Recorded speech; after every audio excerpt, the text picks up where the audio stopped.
जय हिंद मेरे प्यारे बच्चों। जैसा कि आप सभी को पता है कि इंटरमीडिएट एग्जामिनेशन 2023 का एग्जाम स्टार्ट हो गई है और आपका जो है ज्योग्राफी का 3 फरवरी से एग्जाम स्टार्ट होने वाली है और आपके पास बहुत ही कम समय बचे हुए हैं। तो कम समय में आपको ऐसा प्रश्न चाहिए जो कि आपके बोर्ड परीक्षा में हूबहू यही प्रश्न देखने को मिले। तो आपके लिए हम क्या किए हैं, 70 गेस किए हुए क्वेश्चन लाए हैं जो कि आपके बोर्ड परीक्षा में हूबहू यही प्रश्न देखने को मिलेंगे। तो चलिए हम यहाँ से 1 नंबर से स्टार्ट करते हैं। उससे पहले ये सब आप जरूर नोटिस कर लीजिएगा क्योंकि ये सब बहुत ही ज्यादा इंपॉर्टेंट होते हैं जो कि आप स्क्रीन पे देख रहे हैं। ये सेट कोड जो सब्जेक्ट कोड ये सब होते हैं इंपॉर्टेंट होते हैं, ठीक है। तो जरूर आप नोट कर लीजिएगा। अब चलिए हम यहाँ से 1 नंबर से स्टार्ट करते हैं। उससे पहले एक बात को जरूर आप फॉलो कर सकते हैं कि यहाँ पर आपको कमेंट बॉक्स दिख रहा होगा। क्या होगा? कमेंट बॉक्स दिख रहा होगा। उसे आप क्या समझिए, ओमार सीट मानिए। क्या मानिए? ओमार सीट मानिए। और कमेंट बॉक्स में कैसे ए का सी करते हैं, ए का बी करते हैं, ए का ए करते हैं, ए का डी करते हैं, उसी प्रकार आपको क्या करना है, अभी यहाँ पर ए का जो भी आपको कमेंट करना है, जैसे ए का सी होगा तो ए का सी कमेंट करते हुए चलेगा। इससे क्या होगा, आपका प्रैक्टिस हाई लेवल का हो जाएगा और सेम टू सेम आपके बोर्ड एग्जाम में यही प्रश्न आपको देखने को मिलेगा। तो चलिए हम यहाँ से 1 नंबर से स्टार्ट करेंगे और आपको पीडीएफ कैसे मिलेगा वो भी हम आपको थोड़ा देर बाद बताएंगे, ठीक है। तो चलिए यहाँ पर 1 नंबर देखिए क्या करा कि संभववाद की अवधारणा में किस घटक को महत्वपूर्ण माना गया है। तो इसमें जो है प्राकृतिक घटक और मानवीय घटक दोनों को माना गया है। तो ऑप्शन जो आपका सी है वो बिल्कुल ही राइट आंसर है, ठीक है। 2 नंबर प्रश्न देखिए क्या करें कि मानव भूगोल का जनक किसे कहा जाता है। मानव भूगोल का जनक किसे कहा जाता है, वेरी वेरी इंपॉर्टेंट प्रश्न है। तो वो जो है रेटजल को माना जाता है। किसे माना जाता है मेरे बच्चों? रेटजल को। अब देखिए 3 नंबर प्रश्न में क्या करा है कि आधुनिक मानव भूगोल के जनक कौन है। आधुनिक मानव भूगोल के जनक कौन है मेरे बच्चों? तो ये भी जो है फ्रेडरिक रेटजल है। तो ऑप्शन ए होगा, ठीक है। चलिए अब देखिए 4 नंबर में क्या करें कि निम्न में से कौन एक जनसंख्या परिवर्तन के कारक नहीं है। सबसे पहले समझिएगा कि जनसंख्या परिवर्तन के 3 कारक है। कौन कौन? प्रवास है, जन्म है, मृत्यु है। ये तीनों क्या है, जनसंख्या परिवर्तन में कुछ ना कुछ चेंजेस लाता है। लेकिन आवास जो ऑप्शन बी देख रहे हैं उसमें क्या होता है, कोई परिवर्तन नहीं होता है। जो आदमी यहाँ पर आके रह गया वो हमेशा के लिए वहीं पर आता है, उसे हम आवास कह सकते हैं, ठीक है। आपके सब्जेक्टिव में बोर्ड एग्जाम में बहुत बार पूछा भी गया है कि जनसंख्या परिवर्तन के 3 घटक का उदाहरण दीजिए, मतलब कि उदाहरण सहित लिखें। तो आप इस प्रकार लिख दीजिएगा। हम सब्जेक्टिव आपको पहले भी पढ़ाते हैं। अगर आप सब्जेक्टिव का वीडियो देखना चाहते हैं, वीडियो के डिस्क्रिप्शन में डाल दिए हैं, वहां से आप जाके देख सकते हैं। अब देखिए 5 नंबर में क्या कह रहा है कि किस द्वीप में सर्वाधिक जनसंख्या घनत्व पाया जाता है। कह रहा है कि कोई द्वीप है जहां पर सर्वाधिक जनसंख्या पाया जाता है, तो वो जावा है। किसमें मेरे बच्चों? जावा में है। अब देखिए 6 नंबर में क्या कह रहा है कि निम्न में से कौन सघन जनसंख्या वाला क्षेत्र है। सघन जनसंख्या वाला क्षेत्र जो है आपके दक्षिण पूर्वी एशिया क्षेत्र है, जो कि ऑप्शन डी होगा। अब चलिए 7 नंबर देखते हैं और यहाँ पर क्या कह रहा है कि दक्षिण पूर्वी एशिया में जनसंख्या केंद्रित है। तो वो नदियों घाटी के उच्च भागों में है, जो कि ऑप्शन डी होगा, याद रखिएगा। अब देखिए 8 नंबर जो प्रश्न है वो वीवीआई से कम नहीं है मेरे पास। जो क्या है, वीवीआई से कम प्रश्न नहीं है। कह रहा है कि निम्न में से कौन आयु वर्ग कार्यशील जनसंख्या का प्रतिनिधित्व करता है। ऐसा कह सकते हैं कि वो देश का विकास करने में सबसे बड़ा योगदान उसी आयु वर्ग का होता है। तो ये होता है 15 से 59 वर्ष के जो एज के लड़का या लड़की होती है, वो क्या करते हैं, देश को विकास करते हैं, ठीक है। अब चलिए आपके सामने 9 नंबर में देखिए क्या करा है कि अधिकांश देशों में ग्रामीण नगरीय विभाजन किस आधार पर होता है। मतलब कि ग्रामीण और नगरीय का जो विभाजन होता है वो किसके आधार पर होता है? आकार बिंदु के आधार पर होता है। किसके आधार पे? आकार बिंदु के आधार पर होता है, ठीक है। अब चलिए 10 नंबर में क्या कह रहा है कि मानव विकास की अवधारणा में निम्नलिखित में से किस विद्वान की देन है। ये भी प्रश्न आपके लिए वेरी वेरी इंपॉर्टेंट है। तो विद्वान का जो नाम है वो डॉक्टर महबूब उल हक है, जो कि कहाँ के थे? पाकिस्तान के थे। अब देखिए यहाँ पर क्या कह रहा है, 11 नंबर प्रश्न में देखिए अच्छे तरह से क्या कह रहा है कि खट्टे फलों की कृषि कहलाती है। खट्टे फलों की कृषि जो कहलाती है वो आपकी कहलाती है भूमध्य सागरीय कृषि कहलाती है। उसमें क्या क्या रोपा जाता है? तो अंगूर हो गया, इमली हो गया, ये सब होते हैं, ठीक है। इसे बीटी कल्चर के नाम से भी जानते हैं। क्या नाम जानते हैं? बीटी कल्चर के नाम से भी। मसाई क्या है? मसाई क्या है मेरे बच्चों? एक प्रकार के जनजाति है। 13 नंबर देखिए अगर कि निम्नलिखित में से कौन सा प्राथमिक क्रियाकलाप है। प्राथमिक क्रियाकलाप से जो संबंधित है वो आपके व्यापार हो गया, कृषि हो, सॉरी व्यापार नहीं हो, कृषि हो गया, मत्स्य पालन हो गया, आखेट हो गया, खनन हो गया। ये सब आपके प्राथमिक क्रियाकलाप में आते हैं, जो कि वेरी वेरी इंपॉर्टेंट होते हैं आपके बोर्ड एग्जाम के लिए। अंगूर की खेती कहलाती है, तो अभी जस्ट आपको बताए थे कि बीटी कल्चर कहलाती है। पीसी कल्चर में जो होते हैं आपके फूल का उत्पादन होता है। फूल का उत्पादन क्या कहलाता है? पुष्प उत्पादन कहलाते हैं और उसे बीटी कल्चर के नाम से भी जानते हैं। सेरीकल्चर में जो हो गया मधुमक्खी वगैरह जो होता है वो सब आपका सेरीकल्चर में होता है, ठीक है। 15 नंबर देखिए क्या करें कि चावल किस प्रकार के जलवायु का पौधा है। जो पौधा होता है वो क्या होता है, अश्न आर्द्र होता है, जो कि ऑप्शन बी होगा। ठीक है, अब चलिए 16 नंबर में क्या करा है कि निम्न में से कौन सी रोपण फसल नहीं है। निम्न में से कौन सी जो रोपण फसल नहीं है, वेरी वेरी इंपॉर्टेंट प्रश्न है। तो ये जो आपका गेहूं देख रहे हैं वो आपका रोपण फसल नहीं है। कॉफी, गन्ना, रबर, केला, नारियल, ये सब क्या है, कोको, ये सब एक प्रकार की क्या है, रोपण फसल है। याद रखिएगा, वेरी वेरी इंपॉर्टेंट है। अब 17 नंबर देखिए क्या करें कि निम्नलिखित में से कौन सी खाद्य फसल है।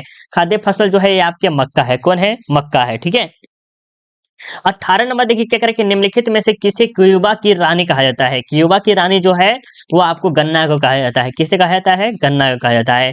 विश्व में तांबा अयस्क का सबसे बड़ा उत्पादक देश कौन सा है। विश्व में तांबा अयस्क का सबसे बड़ा उत्पादक देश कौन सा है मेरे बच्चों, ये चिली है। कौन है, चिली है, याद रखिएगा। निम्नलिखित में से किसे कर्तन दहन कृषि भी कहते हैं। निम्नलिखित में से किसे कर्तन दहन कृषि भी कहते हैं, तो ये जो है आदिम निर्वाह कृषि को क्या कहते हैं, कर्तन दहन निर्वाह कृषि भी कहते हैं, जो कि ऑप्शन बी होगा।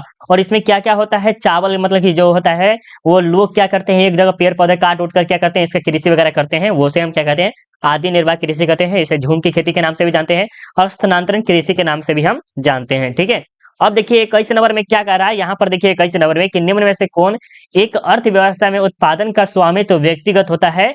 मतलब उत्पादन का जो स्वामित्व होता है वो व्यक्तिगत होता है, मतलब कि एक आदमी का अधिकार होता है। तो वो जो होता है किसमें होता है मेरे बच्चों, पूंजीवादी में होता है। किसमें होता है, पूंजीवादी में, याद रखिएगा। अब देखिए 22 नंबर में क्या करें कि पेट्रोकेमिकल उद्योग में अग्रणी देश का नाम क्या है। पेट्रोकेमिकल उद्योग में अग्रणी जो देश है वो कौन सा है, संयुक्त राज्य अमेरिका है। कौन है, संयुक्त राज्य अमेरिका है। ठीक है, निम्नलिखित में से कौन सा एक चतुर्थ क्रियाकलाप है। निम्नलिखित में से कौन चतुर्थ क्रियाकलाप है, वेरी वेरी इंपॉर्टेंट प्रश्न है। तो ये जो है विश्वविद्यालय अध्ययन है, जो कि ऑप्शन डी होगा। क्या होगा, ऑप्शन डी होगा। अब देखिए 24 नंबर में क्या करा कि हेमेटाइट आयस्क से किस धातु का उत्पादन होता है। हेमेटाइट आयस्क से किस धातु का उत्पादन होता है मेरे बच्चों, तो फटाफट बताइएगा किस धातु का उत्पादन होता है। बहुत अच्छे, ये जो होता है लोहा का उत्पादन होता है। किसका होता है, लोहा का। बी ऑप्शन आपका बिल्कुल ही राइट आंसर होगा। ठीक है, 25 नंबर देखिए क्या करा कि संसार के प्रसिद्ध वैश्विक नगर निम्नलिखित में से कौन कौन से है, तो ये बताइएगा। तो लंदन है, न्यूयॉर्क है, टोक्यो है, जो कि ऑप्शन सी होगा। अब 26 नंबर देखिए क्या करा कि निम्नलिखित में से कौन व्यवसायिक नगर है। निम्नलिखित में से कौन व्यवसायिक नगर है मेरे बच्चों, तो एम्स टेंडर्म है, जो कि ऑप्शन डी होगा। क्या होगा, डी होगा। अब ये प्रश्न जो है आपके लिए एमबीबीएस से कम नहीं मेरे बच्चों। सुएज नहर निम्नलिखित में से जोड़ती है। सुएज नहर जो है और एक आपका है पनामा नहर। क्या है, पनामा नहर जोड़ती है। ये दोनों के दोनों बहुत इंपॉर्टेंट है। सुएज नहर जो जोड़ती है आपके भूमध्य सागर के लाल सागर से जोड़ती है। किसे, सुएज नहर जो है भूमध्य सागर को लाल महासागर से जोड़ती है, और पनामा नहर जो जोड़ती है अटलांटिक महासागर को प्रशांत महासागर से जोड़ती है। तो यहाँ पर जो ऑप्शन आपका राइट आंसर क्या होगा, सी होगा। और इसका पूछे तो ये होगा। ठीक है, चलिए 28 नंबर देखिए क्या करें कि निम्नलिखित में से कौन आंतरिक समुद्री पतन नहीं है। तो आंतरिक समुद्री पतन नहीं है, मेम्फिस नहीं है। कौन है, मेम्फिस है। रेल मार्ग के जाल का सघनतम घनत्व कहां पर है, संयुक्त राज्य अमेरिका में है। निम्नलिखित महाद्वीपों में किस एक से विश्व व्यापार का सर्वाधिक प्रवाह होता है, तो यूरोप में से, याद रखिएगा। रबर का सबसे बड़ा निर्यात देश कौन सा है, वेरी वेरी इंपॉर्टेंट प्रश्न है, वो है मलेशिया है। कौन है, मलेशिया है। आयात व निर्यात के बीच मूल्य के अंतर को हम क्या कहते हैं, जैसे ये भारत है, अमेरिका है। अमेरिका से कोई सामान भारत आता है या और भारत के सामान अमेरिका जाता है, और बीच का जो मार्ग होता है वो क्या कहलाता है, व्यापार संतुलन कहलाता है। क्या कहलाता है, व्यापार संतुलन कहलाता है। ठीक है, अब 33 नंबर प्रश्न देखिए क्या करें कि भारत किस व्यापारिक समूह का सह सदस्य है। भारत किस व्यापारिक समूह का सह सदस्य है, तो सार्क का है। कितने देश इसमें है, 8 है। इसकी स्थापना कब हुई थी, तो 1985 में हुई थी, याद रखिएगा। जल अभाव वाले क्षेत्रों में किस प्रकार की बस्तियां पाई जाती है, तो प्राकीर्णन पाई जाती है, ऑप्शन बी होगा।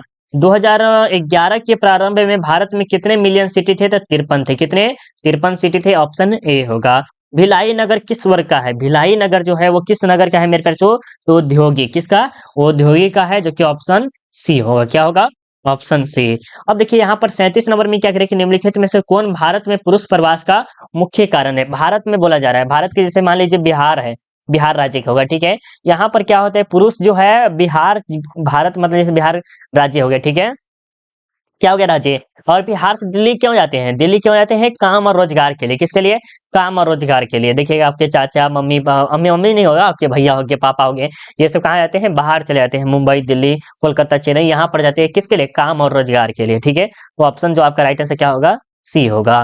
निम्नलिखित में से राज्यों में से किस एक में जनसंख्या घनत्व सर्वाधिक है, ये बताना है। निम्नलिखित में से जो जनसंख्या घनत्व है वो उत्तर प्रदेश का है या पश्चिम बंगाल का, कमेंट करके बताइएगा। भारत में सबसे पहली जनगणना कब हुई थी? तो 1872 में। कब हुई थी? 1872 में भारत में पहली जनगणना हुई थी। ठीक है, चलिए अब 40 नंबर देखिए क्या करें कि 2011 की जनगणना के अनुसार भारत के किस राज्य में नगरीय जनसंख्या का प्रतिशत सर्वाधिक है? तो कह रहा है कि 2011 के जनगणना के अनुसार भारत के किस राज्य में जो है जनसंख्या घनत्व, नगरीय जनसंख्या किसका, नगरीय जनसंख्या ज्यादा है? तो वो गोवा है। कौन है? गोवा है। और यहाँ पर पूछा जाए कि भारत के किस राज्य की जनसंख्या 2011 के अकॉर्डिंग, 2011 के अकॉर्डिंग जनसंख्या सबसे ज्यादा है? तो बिहार का है। बिहार का ज्यादा जनसंख्या है 2011 के अकॉर्डिंग। ठीक है, अब देखिए 41 नंबर में क्या कह रहा है कि किस महाद्वीप में भारत का पहला प्रवास हुआ था? किस महाद्वीप में पहला प्रवास हुआ था? तो ये ऑस्ट्रेलिया में हुआ था। कहां पर? ऑस्ट्रेलिया में। भारत के निम्नलिखित राज्य में से किस एक में 0 से 6 आयु वर्ग के बच्चे मिलेंगे अनुपात न्यूनतम है? तो ये जो हरियाणा राज्य जानते हैं, वहां पर जो है 0 से 6 वर्ष के जो आयु के जो बच्चे होते हैं वो न्यूनतम है, मतलब कि मीडियम कह सकते हैं, उस लेवल का है। ठीक है, अब चले 43 नंबर में क्या करें कि निम्नलिखित में से कौन राजधानी नगर है? निम्नलिखित में से कौन राजधानी नगर है? तो चंडीगढ़ है। तो ऑप्शन सी होगा। क्या होगा? ऑप्शन सी होगा। 44 नंबर देखिए क्या करें कि निम्नलिखित में से कौन एक उत्तर पूर्वी भारत के दक्षिणतम राज्य है? उत्तर भारत के दक्षिणतम राज्य है तो त्रिपुरा है। कौन है? त्रिपुरा। निम्नलिखित में से प्रदेशों में सुप्रलेखित प्राचीनतम नगरी बस्ती है। क्या करें? सुप्रलेखित प्राचीनतम नगरी बस्ती है, वो है आपकी सिंधु घाटी सभ्यता में। ठीक है, कर सकते हैं। अब 46 नंबर देख क्या करें कि भारत में गेहूं उत्पादन में अग्रणी राज्य कौन है? तो ये है आपके उत्तर प्रदेश है। ये आपके गन्ना उत्पादन में भी नंबर 1 पे शायद आते हैं, नंबर 1 या 2 पे आते हैं गन्ना उत्पादन में भी। कौन? उत्तर प्रदेश। अब चलिए आपके सामने 47 नंबर में क्या करें कि निम्नलिखित में से कौन भारत में नीली क्रांति से संबंधित है? नीली क्रांति से जो संबंधित है वो मत्स्य पालन है, जो कि ऑप्शन डी होगा। क्या होगा? डी होगा। निम्नलिखित में से कौन सा मूंगफली का सबसे बड़ा उत्पादक है? मूंगफली का सबसे बड़ा उत्पादक कहां पर होता है मेरे प्यारे? 48 नंबर का कमेंट करके बताइएगा राइट आंसर क्या होगा। बहुत अच्छे मेरे प्यारे, ये जो है गुजरात में सबसे ज्यादा मूंगफली का उत्पादन होता है, तो ऑप्शन बी होगा। ठीक है, चलिए अब देखिए 49 में क्या करें कि निम्नलिखित में से कौन सा क्षेत्र धन का कटोरा कहलाता है? ये धान का कटोरा कहलाता है। इसमें थोड़ा सा डाउट है, कंफ्यूजन है, तो इसमें बताइएगा। तो इसका जो राइट आंसर क्या होगा? कृष्णा गोदावरी डेल्टा क्षेत्र, जो कि ऑप्शन ए होगा। ठीक है, 50 नंबर देखिए क्या करें कि निम्नलिखित में से कौन पश्चिमी भारत की नदी बेसिन है? पश्चिमी भारत की नदी बेसिन है, तो ये जो है आपके माही बेसिन है, ऑप्शन ए होगा राइट आंसर है। 51 नंबर देखिए क्या करें कि निम्नलिखित में से जल किस प्रकार का संसाधन है? तो ये जो है चक्रीय संसाधन है, तो ऑप्शन डी होगा। अब देखिए इंदिरा गांधी नहर क्षेत्र है, इंदिरा गांधी नहर क्षेत्र कहाँ है मेरे प्यारे बच्चों? तो 52 नंबर का उत्तर दीजिएगा क्या होगा इसका राइट आंसर। बहुत अच्छे, ये जो है राजस्थान में है, तो ऑप्शन डी होगा। ठीक है, अब देखिए 53 नंबर में क्या करा है कि निम्नलिखित नदियों में कौन पूर्व की ओर प्रवाहित होता है? पूर्व की ओर प्रवाहित होता है। चलिए ये देखिए अंकलेश्वर क्षेत्र है। अंकलेश्वर क्षेत्र कहाँ है मेरे प्यारे बच्चों? 54 नंबर का बताइएगा। तो ये जो है आपका 54 नंबर का राइट आंसर क्या होगा? गुजरात में है। कहाँ पर है? गुजरात में है। निम्नांकित में से कौन सा एक लौह अयस्क नहीं है? लौह अयस्क नहीं है, तो ये जो है आपका कौन नहीं है? एंथ्रासाइट। कौन नहीं है? एंथ्रासाइट जो है एक प्रकार लौह अयस्क नहीं है। निम्नलिखित में से कौन खनिज भूरा हीरा के नाम से जाना जाता है? भूरा हीरा के नाम से जो जाना जाता है मेरे प्यारे से कौन जाना जाता है? आपके सामने है 56 नंबर। बहुत अच्छा, लिंगनाइट, जो कि ऑप्शन डी होगा। भारत में कोयला निक्षेप का लगभग 80% भाग किस प्रकार का है? तो ये जो है आपका 80% का जो है वो आपका बिटुमिनस है। कौन सा है? बिटुमिनस, याद रखिएगा। ठीक है, अब देखिए 58 नंबर में कि निम्नलिखित कोयला खदानों में कौन झारखंड में नहीं है? झारखंड में नहीं है, तो वो जो है आपका सिंगरैली जो है वो झारखंड में नहीं है, याद रखिएगा। अब देखिए बेला डीला किसके लिए प्रसिद्ध है? बॉक्साइट के लिए प्रसिद्ध है, right. Hazira Vijaypur Jagdishpur gas pipeline किस राज्य से होकर नहीं गुजरती है? तो ये बताना है किससे नहीं गुजरती है मेरे बच्चों, तो बताइएगा। बहुत अच्छे, ये महाराष्ट्र से नहीं गुजरती है। ठीक है, 61 नंबर देखिएगा।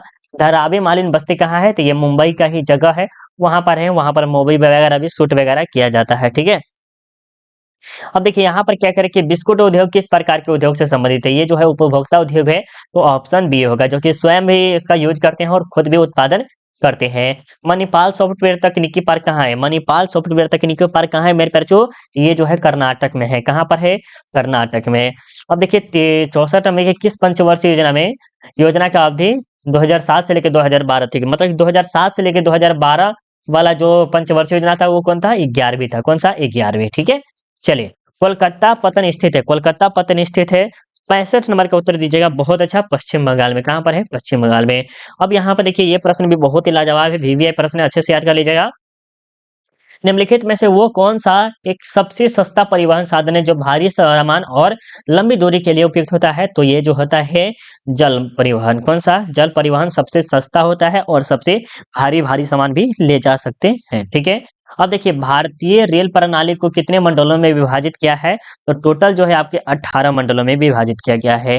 भारत में वायु परिवहन सेवा की शुरुआत कभी थी? तो 1911 में हुआ था। कितने में? 1911 में। तुतीकोरिन पतन स्थित है, तुतीकोरिन पतन जो है वो तमिलनाडु में है, ऑप्शन सी होगा। अब चलिए, निम्नलिखित में से कौन सा रोग जल्य जन है? तो ये जो है आपको बताए हुए थे, अतिसार जो होता है वो रोग जल्यसार होता है, जो कि ऑप्शन बी होगा। पीडीएफ के लिए आपको क्या करना है मेरे प्यारे बच्चों? फिर से हम आपको बार बार बता देते हैं, पीडीएफ के लिए आपको कुछ नहीं करना है, सिंपली आपको गूगल पे आना है। गूगल पे आपको आके क्या सर्च करना है मेरे प्यारे बच्चों, ये भी समझ लीजिएगा। गूगल पे आपको सर्च करना है सेल्फ स्टडी कुंदन कुमार, वहां पर सर्च कीजिएगा। उसके बाद जस्ट नीचे आइएगा तो यहाँ पर सर्च कीजिएगा, और उसके जस्ट यहाँ पर आके क्लिक कीजिएगा सर्च वाले पे। उस पर क्लिक करके ज्योग्राफी वगैरह जो भी आपका सब्जेक्ट है, हिस्ट्री हो गया, ज्योग्राफी हो गया, पॉलिटी हो गया, जो भी आप सब्जेक्ट यहाँ पर सर्च करेंगे वो आपको पीडीएफ यहाँ पर आ जाएगा, ठीक है। और उसके माध्यम से आप अपना तैयारी और अच्छा खासा कर सकते हैं। तो एक बार जरूर यहाँ पर आपके सर्च कीजिएगा। चलिए, मिलते हैं अगले वीडियो में। अभी के लिए बाय बाय। कैसा लगा वीडियो कमेंट करके जरूर बताइएगा।